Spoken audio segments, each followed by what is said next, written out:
Greetings from the Dark Continent. Expropriated Caracal here. South Africa has just been hit by breaking news that last night at 10 p.m. President Cyril Ramaphosa confirmed that the ANC will seek to amend the constitution in order to allow expropriation of farmland without compensation. And with this announcement, South Africa seems to be going full steam ahead towards their Zimbabwean fate. So, in Zimbabwe, while land occupations were ongoing, the government of Zimbabwe put into place the fast-track land reform program on the 15th of July 2000. Notably, this program came into being after the constitution was amended in April of 2000, and the Land Acquisition Act of 1992 being amended in May 2000. This program was justified with the aim of fast-tracking land reform, land acquisition and resettlement, in order to drastically increase poverty reduction and to stimulate economic development and growth. In the wake of the program's announcement, land occupations did not cease, but rather increased in prevalence, now being granted an additional layer of legitimacy. In my view, land expropriation is being used by the ANC to cover up for their failings since 1994, and they're using it now to regain a lot of their support that they've lost. A similar pattern happened in Zimbabwe. It's no coincidence that the fast-track land reform program was launched at the same time when the ruling ZANU-PF faced for the first time a credible political threat in the upcoming parliamentary elections. Thus, promises of land redistribution and the resulting poverty eradication served as an essential populist-style electioneering tool. A similar pattern now is developing in South Africa, with the South African Parliament agreeing to this motion of expropriation of land without compensation, and the ANC confirming now that this is their mission.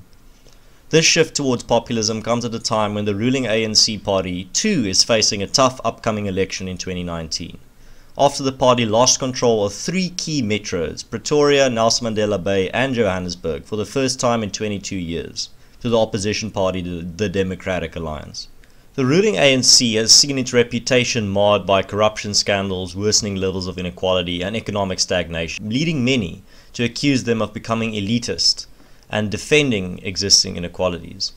This buckling of the ANC's support base has given rise to more radical populist movements like the Economic Freedom Fighters, or EFF, which pushed the ANC even more to the populist left, which we can see in such motions as free education and expropriation without compensation.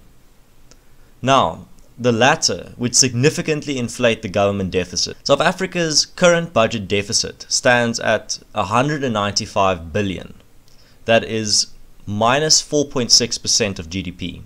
The country also experienced a credit downgrade in 2017 to junk status from credit agencies S&P Global Ratings and Moody's. President Cyril Ramaphosa has stated that land expropriation without compensation will address the pressing and urgent hunger for farming land among the citizens of South Africa.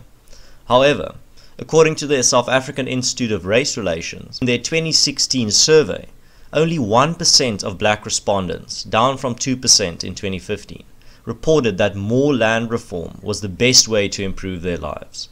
By contrast, 73% of black South Africans saw an increased focus on improving education, creating jobs, and decreasing crime as the optimal path towards assisting them to overcome poverty and facilitating a more equal distribution of resources and wealth in society. In the IRR's field survey of 2017, only 1% of black respondents identified speeding up land reform as a top priority for the government. The Institute of Race Relations also presented South African respondents with an open-ended question: name the two most serious problems unresolved since 1994, to which only 0.6% answered land redistribution. When asked to list the two main causes of inequality, a mere 1.3% of respondents pointed to land ownership. When specific questions regarding land reform were asked, the impact of government rhetoric becomes apparent. Of all the respondents, 55% agreed with the notion that land reform helps poor blacks, while 34% saw the benefits of it in their own communities. Only 13% said that land reform assisted them personally. This leads me to deduce that the government's populist rhetoric, rather than personal experience, is skewing South African sentiments towards land reform. Due to weak property rights in many parts of sub-Saharan Africa in the rural sector, Land is and has been easily mobilized as patronage resource and an electioneering tool. Promises of land, under the guise of promoting growth and fighting inequality, are easily utilized as a tool to gain electoral advantage, rewarding voter-based constituencies while depriving opposing constituencies and minorities. Expropriation of land can help fuel exclusionary populist nationalism and majoritarianism at the expense of minorities, as we see commonly resulting from populist movements. A common source of strain on democratic systems in the developing world is the distribution of wealth and the legitimacy of property rights. This land-centered electoral populism, which is characterized by strong state control over land rights and allocation, is also used by the government to project its authority and subjugate local authorities to the central state. This phenomenon appeared in Kenya, Cote d'Ivoire in the 90s, and Zimbabwe since 2000, and it has started appearing in South Africa in 2018. Those that are in favor of land expropriation point to, for example, the successful land reform of South Korea and Taiwan. Here's the catch though.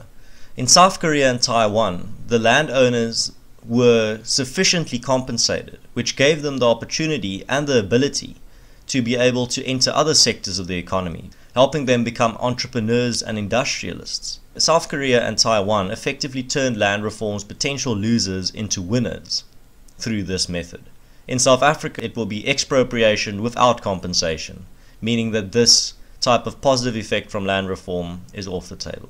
The fact that land hearings are still being held, even though the ANC has now made it clear that they will go through with the amendment of the Constitution, just once again proves how much of a farce this entire land hearing circus was. I'll leave you with this.